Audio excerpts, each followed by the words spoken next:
పవన్ కళ్యాణ్ గారు మీరు కార్యాచరణ తీసుకున్నా, ఎటువంటి నిర్ణయాలు తీసుకున్నా, ఎటువంటి మీరు చేసుకున్నా మొత్తం ఆంధ్రప్రదేశ్ యొక్క యువత, మా ముస్లిం సమాజం యొక్క యువత మీ వెంబడి ఉంటుంది అని మేము ముక్తకంఠంతో తెలియజేస్తున్నాం. ఇక్కడ జనసేన పార్టీ తరపున ముస్లిం సోదరులు ఉన్నారు. బ్రదర్స్, పవన్ కళ్యాణ్ గారు మీకు ఎందుకంటే ఇష్టం, మీకు ఎక్కడ టచ్ అయ్యారు అనేది ఒక లైన్లో చెప్పండి ఒక్కొక్కరు. ఓకే, మీరు మామూలుగా కొంతమంది ఓటు బ్యాంక్ కోసం మతాలకు మేము ఉన్నామని చెప్పుకుంటారు. పవన్ కళ్యాణ్ గారు వచ్చేసి అలా అయితే కాదు. ప్రతి మతానికి నాకు సమానమే, ప్రతి మతానికి నేను అండగా ఉంటామని చెప్పారు. ఆయన 2019 ఎలక్షన్లో కూడా జనసేన పార్టీ తరఫున ఎంపీలకు ఒక్క సీటు కూడా ఇవ్వలే. టీడీపీ అప్పట్లో వైఎస్ఆర్కి సంబంధించి 3 ఎంపీ సీట్లు ఇచ్చారు. పెద్దల సభలు ఉండాలని చెప్పేసి ఆయన ముందు చూపు మాకు బాగా అప్పుడు నచ్చి మేము సపోర్ట్ చేయడం జరిగింది జనసేన పార్టీ. మీరు ఆయనకున్న పవన్ కళ్యాణ్ గారికి ఉన్న వ్యక్తిత్వము, ఆయనకున్న సేవా గుణము అవి చూసి ఆయన ఫ్యాన్స్ అయ్యాము. ఆయనతో పాటు అడుగున నడుస్తాం. మీరు మా ఇస్లాం మతం ప్రకారము ఒక ప్రజానాయకుడు అంటే ఎలా ఉండాలనేది ఒక లక్షణాలు మా ఇస్లాం. అవన్నీ మేము కళ్యాణ్ గారిలో చూసాం. ముఖ్యంగా అదొకటి, మతాలకు సంబంధం లేకుండా ఆయన గుణం నచ్చి, ఆయన సేవాతత్వం నచ్చి ఆయన వెంట నడుస్తాం. మీరేనా? నేను జనసేన పార్టీలోకి రావడం గల ముఖ్య కారణం ఏంటంటే, పవన్ కళ్యాణ్ గారు పార్టీ స్థాపించినప్పుడు ఒక మాట అన్నారు, లబ్బరు చెప్పులు వేసుకున్న కుర్రోలతో రాజకీయం చేసి చూపిస్తానన్నారు. అయితే ఆ విషయానికి వస్తే నేను ఒక సామాన్య పేద కుటుంబం, మా తండ్రి గారు ఒక సైకిల్ మెకానిక్ కొడుకుగా నేనెందుకు రాజకీయాలు చేయకూడదు, నేనెందుకు రాజ్యాధికారాన్ని సాధించకూడదు, మా పేదవాళ్ళు ఎందుకు ముందుకు వెళ్ళకూడదని చూస్తున్న సమయంలోని పవన్ కళ్యాణ్ గారు చెప్పిన రబ్బర్ చెప్పులు వేసుకున్న కుర్రోలతో రాజకీయం చేస్తానన్న మాట నాకు చాలా కనెక్ట్ అయ్యింది. అది నేను మనసులోని, నా మెదడులోని కూడా దిగిపోయింది. అప్పుడే నేను ఫిక్స్ అయ్యాను, ఇదే సరైన పార్టీ, ఇదే కరెక్ట్ ప్లాట్ఫామ్, దీంట్లో వెళ్తేనే మన పేదోళ్ళకి రాజ్యాధికారం వస్తుందని నేను జనసేన పార్టీని సెలెక్ట్ చేసుకోవడం జరిగింది. పోటీ కూడా చేశారు. నేను కార్పొరేటర్గా కూడా పోటీ చేశాను. నాకు ఆ అవకాశం కూడా పవన్ కళ్యాణ్ గారు ఇచ్చారు. కార్పొరేటర్ సీట్ ఇచ్చారు, పోటీ చేశాను. టఫ్ కాంపిటీషన్ ఇచ్చి ప్రభుత్వంలో ఉన్న పార్టీకి, ప్రతిపక్ష పార్టీకి కూడా చెమటలు పట్టించాను. అక్కడ కంటెస్ట్ చేసినప్పుడు 7 కంటెస్ట్ చేస్తే అందులో 3వ స్థానం నేను వచ్చాను, రూపాయి పంచకంట. అది జనసేన పార్టీ నాకు ఇచ్చిన అవకాశం. దాంతోపాటుగా ఉత్తరాంధ్ర 3 జిల్లాల కమిటీ, నేను ఎలక్షన్ కమిటీ మెంబర్గా కూడా నాకు అవకాశం ఇచ్చారు. విజయనగరం జిల్లా స్పోక్స్ పర్సన్గా కూడా ఉన్నాను. ఒక నిరుపేద వ్యక్తికి ఇంత అవకాశం ఇచ్చిన ఏకైక పార్టీ జనసేన పార్టీ అని తెలియజేస్తున్నాను. థ్యాంక్ యూ అన్న. మీ పేరు? నా పేరు నదీబ్ అండి, విజయవాడ సిటీ జనసేన అధికార ప్రతినిధిని. ఎందుకు మీకు ఒక్క లైన్లో చెప్పండి, పవన్ కళ్యాణ్ గారు అంటే పవన్ కళ్యాణ్ గారిని ఎక్కడ టచ్ అయ్యారన్నారు కదా, నేను పవన్ కళ్యాణ్ గారితో టచ్ అవ్వడం కాదండి, పార్టీ పెట్టక నుంచి ఆయన భావజాలం నాకేంటో తెలుసు, ఆయన ఎలాంటి వ్యక్తిత్వమో తెలుసు. పార్టీలో ఆయన పెట్టిన సిద్ధాంతాలు 7 సిద్ధాంతాలకు నేను బానిసని. ఆయన అభిమానించేది ఎక్కువగా ఆయన కుల మత ప్రాంతాలకు అతీతంగా అందరినీ సమాన దృష్టితో చూస్తారు. నేను కూడా ఒక వ్యక్తి, అతను వాళ్ళ కులం అతన్ని తీసుకొచ్చి మనోడేనండి అని చెప్పి పరిచయం చేస్తే, పవన్ కళ్యాణ్ గారు మనోడేంటయ్యా, కాపు కులం అయితే మనోడిని నేను మనోడుగా ఎలా చూస్తానంటే కుల మతాలకు అతీతంగా చూస్తానని చెప్పిన మహోన్నత వ్యక్తి. అదీగాక పవన్ కళ్యాణ్ గారు తల తెగిపడినా కూడా నేను దేశం కోసం వెనకడుగుని వేయని వ్యక్తి అని చెప్పారు. నేను ఆర్మీ సోల్జర్ కొడుకుగా మా పుట్టుపూర్వతాల ముందు నుంచి ఆర్మీ సోల్జర్స్ కుటుంబానికి చెందిన నేను దేశభక్తి వెండుగా ఉండడం వల్ల పవన్ కళ్యాణ్ గారు ముస్లిమ్స్కి కానీ, క్రిస్టియన్స్ కానీ, హిందువులు కానీ, బౌద్ధులు కానీ, జైనులు కానీ అందరినీ సమాదృష్టితో చూసే రకం. కాకపోతే వైసీపీలు చేస్తున్న కుట్రలో భాగంగా ఆయన వీడియో మొన్న మాట్లాడింది ఎడిట్ చేసి కట్ చేసి అది దుష్ప్రచారాలు చేస్తున్నారు. అది పవన్ కళ్యాణ్ గారు అన్నని మాటను కూడా అన్నారని చెప్పి అక్కడ ఉగ్రదాడి చేసిన వాళ్ళంతా 100% ముస్లిమ్స్ అంటే అందరూ ముస్లిమ్స్ అని చెప్పి దుష్ప్రచారాలు చేస్తున్నారు. ఎన్ని దుష్ప్రచారాలు చేసినా కూడా పవన్ కళ్యాణ్ గారిని ముస్లిం సమాజం అనేది వదిలే పరిస్థితే లేదు. మీరు? నా పేరు కరీముల్లా, కడప జిల్లా మైకూరు నియోజకవర్గం వచ్చాను. పవన్ కళ్యాణ్ గారు మాకు ఎందుకు ఇవ్వమంటే, నేను ఫస్ట్ నుంచి పీఆర్పీ పార్టీలో కూడా పనిచేశాను గతంలో. జనసేన పార్టీ సిద్ధాంతాల్లో ఒక సిద్ధాంతం ఉంది, కుల మతాల ప్రస్తావన లేకుండా అన్ని కులాలని కలుపుకొని పోయే విధం. 7 సిద్ధాంతాల్లో అదొక సిద్ధాంతం. దానివల్ల అందరినీ కలుపుకొని పోయే మనస్తత్వం ఉన్న వ్యక్తి. ప్లస్ అలాగే ఏదైనా కూడా ఒకరికి ఆపద వస్తే ఆదుకొని హక్కును చేర్చుకునే మనస్తత్వము, ఇవన్నీ కలిసి ఉన్నాయి. అలాగే జనసేన పార్టీలో నేను ఎంతో ఎదిగి మా వార్డు కౌన్సిలర్గా కూడా నేను పోటీ చేశాను. పోటీ చేసి ప్రతిపక్ష పార్టీ కూడా చెమటలు పట్టించి దాదాపు ₹1 పంచకుండా 3 ప్లేస్లో నిలబడ్డాను. ఆ విధంగా కూడా పవన్ కళ్యాణ్ గారు నాకు అవకాశం కల్పించారు. ఈ విధంగా మీ మీడియా ద్వారా నా జనసేన శ్రేణులకి, మా పవన్ కళ్యాణ్ గారికి అందరికీ ధన్యవాదాలు, మనస్ఫూర్తిగా ధన్యవాదాలు చెప్పుకుంటాను. Okay, thank you. నా పేరు ఫయాజ్ అండి, నేను కది నియోజకవర్గం నుంచి వచ్చినాను. నేను పీఆర్పీ అప్పటి నుంచి కూడా పనిచేస్తున్నాను. చిన్న మెగా ఫ్యామిలీకి వీరాభిమానిని. పవన్ కళ్యాణ్ గారి ఆయన వెంట నడవడానికి ముఖ్య కారణం మతాలకు కులాలకు మతాలకు ఆయనకు నచ్చి నేను పార్టీలో ఉన్నాను. నేను మా నాన్న కూలి పని చేస్తారు, సాధారణ కూలి పని చేస్తారు. నేను ఇప్పుడు స్టిల్ పని చేస్తున్నాను. మీరు నా పేరు ఎందుకంటే ఇష్టం? నా పేరు రియాజ్. నేను నంద్యాల నుంచి వచ్చిన. నాకు ఈ పవన్ కళ్యాణ్ గారు అంటే చిన్నప్పటి నుంచి ఇష్టం. నేను ఒక సామాన్యుడు జనసైనికుడిగా నేను 4 years నుంచి ఆయన వెంట నడుస్తున్నాను. ఎందుకు ఇష్టం మీకు? రీజన్ అంటే ఆయన చేసే హెల్ప్లు అవన్నీ చూసి ఇష్టపడ్డాం ఆయనకి. చిన్నప్పటి నుంచి నాకు ఇష్టమే. సినిమా అండి. ఇలా లాస్ట్ వరకు ఆయనతోటి. Thank you. నా పేరు ఇమ్రాన్ బాషా అండి. ప్రకాశం జిల్లా కనిగిరి పట్టణ అధ్యక్షుడిని, జనసేన పట్టణ అధ్యక్షుడిని.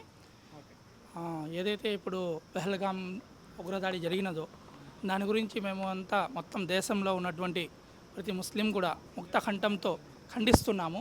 అదేవిధంగా మా యొక్క అధ్యక్షులు వారు పవన్ కళ్యాణ్ గారు కూడా దాని గురించి ఖండించారు. కానీ మన పవన్ కళ్యాణ్ గారు తనదైన శైలిలో ఖండించడం వలన ఈరోజు మొత్తం దేశంలో లేదా మన ఆంధ్రప్రదేశ్లో చాలామంది పవన్ కళ్యాణ్ గారి గురించి తప్పుడుగా ప్రచారం చేస్తున్నారు. అతను చెప్పినటువంటి మాటలను వక్రీకరిస్తూ వేరే దురుద్దేశం మాటలుగా చిత్రీకరిస్తున్నారు. కానీ పవన్ కళ్యాణ్ గారు ఈ దేశ సమగ్రత కోసం, ఈ దేశంలో భిన్నత్వంలో ఏకత్వం ఉండడం కోసము, అన్ని మతాలను కలపడం కోసం ఒక సదుద్దేశంతో ఈ పార్టీని స్థాపించారు. అతని యొక్క ప్రతి అడుగు అదేవిధంగా మన దేశంలో సాగుతూ ఉంది. ఈ దేశంలో ఉన్నటువంటి, మన ఆంధ్రప్రదేశ్లో ఉన్నటువంటి ప్రతి ఒక్క మానవుడి యొక్క అభివృద్ధి ఏ విధంగా జరుగుతుంది, మనము ప్రపంచంలో మన యొక్క భారతదేశం ఏ విధంగా ముందు అడుగు వేస్తుంది అనేటువంటి ఉద్దేశంతోనే పవన్ కళ్యాణ్ గారు తన యొక్క కార్యాచరణ సిద్ధం చేసుకుంటూ వెళ్తున్నారు. దారిలో చాలామంది ఏ విధంగా అయితే ఒక ఏనుగు వెళ్తున్నప్పుడు కుక్కలు అరుస్తూ ఉంటాయో అదేవిధంగా చాలామంది పవన్ కళ్యాణ్ గారి మీద ఈరోజు అతను చేసినటువంటి వాక్యాలను వక్రీకరిస్తూ ఏదైతే చేస్తున్నారో వాటన్నిటినీ మేము ముక్త కంఠంతో ఖండించడం కోసమే ఈరోజు మా యొక్క జనసేన ముస్లిం నాయకులు, మైనార్టీ నాయకులు ఇక్కడ జమ అయ్యి మేము దానిని ఖండించడం కోసమే ఇక్కడికి వచ్చాము. ఎప్పుడైనా కూడా ఈరోజు కాదు, పార్టీ ప్రారంభించినప్పటి నుంచి పవన్ కళ్యాణ్ గారు, మేము పవన్ కళ్యాణ్ గారి యొక్క ఆశయాలను అనుసరిస్తూనే మేము అతని వెంట ఉన్నాము. ఈరోజు కూడా ఉంటాము. రేపు భవిష్యత్తులో కూడా పవన్ కళ్యాణ్ గారి వెంట మేము నడుస్తాము.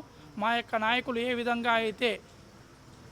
విధంగా అతను తీసుకుంటారో దాని తగ్గట్టుగా మేము కూడా మా భవిష్యత్తు కార్యాచరణ మేము కూడా సిద్ధంగా అతని వెంబడే ఉంటామని చెప్తున్నాము.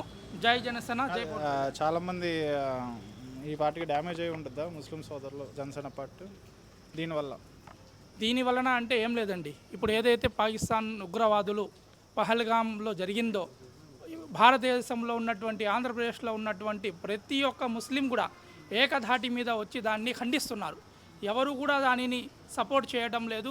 ఎవరు కూడా వాళ్ళ యొక్క చర్యని అభినందించే విధంగా చేయడం లేదు. ప్రతి ఒక్కరు కూడా అటువంటి సమస్యను ఖండిస్తున్నారు. మన పవన్ కళ్యాణ్ గారు కూడా అదే స్టేట్మెంట్ని రిలీజ్ చేశారు.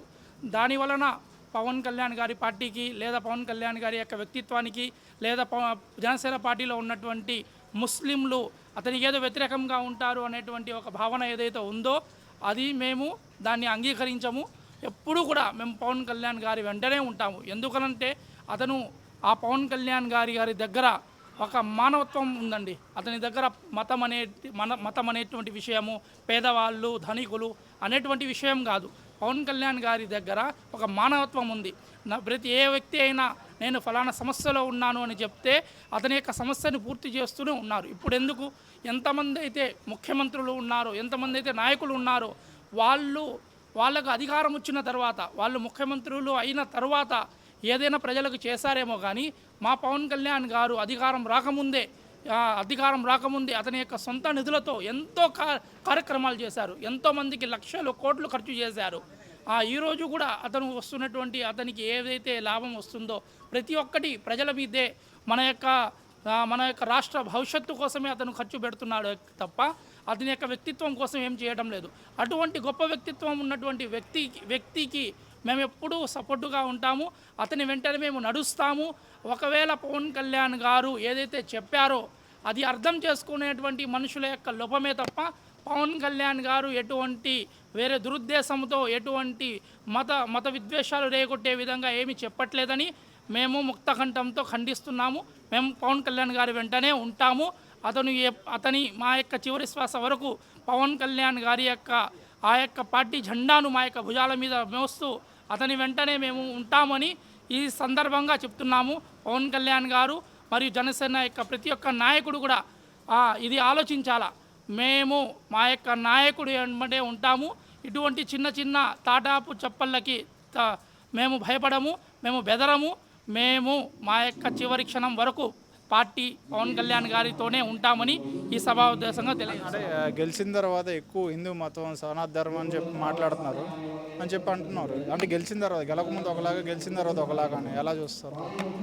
ఏదైతే పవన్ కళ్యాణ్ గారు రాజకీయంలో అంటే గెలవకముందు ఏవైతే మాటలు చెప్పారో ఈరోజు ఆ యొక్క మాటల యొక్క తీరు వేరుగా ఉందని చాలామంది చెప్తున్నారు. కానీ ఒకటే ఆలోచించాలండి. ఈరోజు నేను జనసేన పార్టీలో ఉన్నాను, కానీ నేను పార్టీలో రాకముందు కూడా ఒక ముస్లింనే, నేను వచ్చిన తర్వాత కూడా నేను ఒక ముస్లింనే.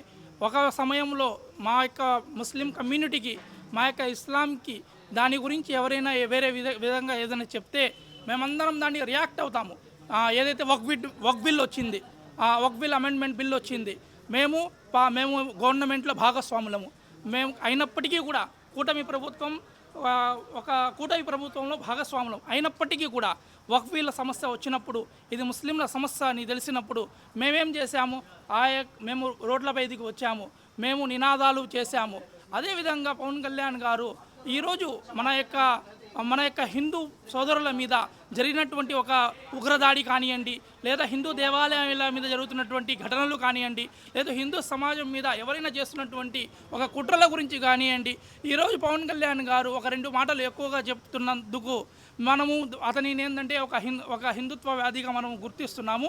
కానీ గుర్తించాలి, అతను చేసినటువంటి మంచి పనులు, ముందు చేసినటువంటి 100 మంచి పనులు మనం మర్చిపోయి, అతను ముందు చేసినటువంటి అన్ని మతాలను కలుపుకుంటూ పోతున్నటువంటి ఒక విధానాన్ని మర్చిపోయి కేవలం ఒక మాట చెప్పినందుకు, ఒక స్టేట్మెంట్ రిలీజ్ చేసినందుకు ఈరోజు అతను కూడా హిందుత్వవాది, అతనికి ముస్లింలు అంటే పనికిరారు, మైనార్టీలు అంటే పనికిరాదు అని ఏదైతే చర్చలు జరుగుతున్నాయో దీన్ని మనం ఖండిస్తున్నాము.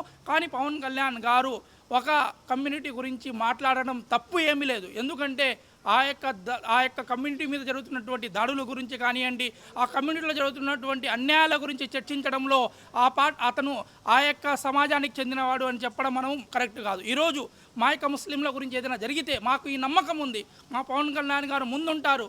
మొత్తం దేశంలో ఎవరి దగ్గరికైనా వెళ్ళి ఆ యొక్క అన్యాయాన్ని, ముస్లింలో జరిగినటువంటి అన్యాయాన్ని కూడా పోరాడతారు. అతనికి ఏ ఒక్క మతానికి సంబంధించిన వ్యక్తి కాదు. అతను ఈ సమస్త ఆంధ్రప్రదేశ్ యొక్క ప్రతి మానవుడికి సంబంధించినటువంటి వ్యక్తి.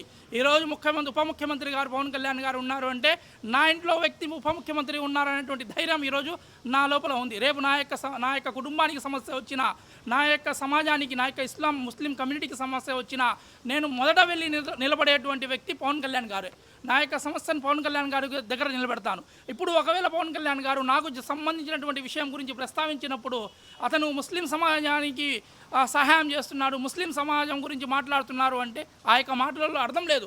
ఎక్కడైతే అన్యాయం జరుగుతుందో, ఎక్కడైతే తప్పు జరుగుతుందో అక్కడ మా యొక్క నాయకులు అతని యొక్క ముక్త కంఠంతో అతని యొక్క స్వరాన్ని వినిపిస్తారు. మేము కూడా అతని యొక్క దారిలోనే మేము కూడా అదేవిధంగా మా యొక్క ముక్త కంఠంతో మా యొక్క స్వరాన్ని వినిపిస్తున్నాము.